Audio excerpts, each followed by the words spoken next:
បាទសួស្តីបងប្អូនទាំងគ្នាបាទកន្លែងវា ប្រឡាត់អង្កូវរួយ គឺ របស់ ថា យើង ធំៗខ្លួនបាទ ជាមីពូ រ ជ យៈពេលមួយអាទិត្យ យើងមកផ្លាក់អ្វីដាក់ក្នុងធុងគឺវាឡើងឡើងចឹងយើងមកដាក់ក្នុងតង់វិញនេះគឺជាវិន័យដែលជូនលាយស្រេចឥ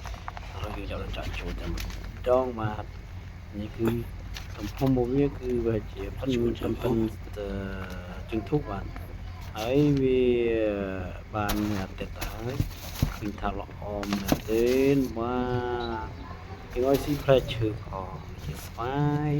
អានេះគឺកន្ទក់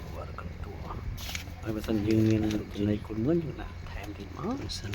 ដើម្បីឲ្យវាប្រូតេអ៊ីនខ្ពស់វាស៊ីចាប់ធំណាចឹងទេឆាប់កើតពូជគឺបានបង្កាត់ពូជទៀត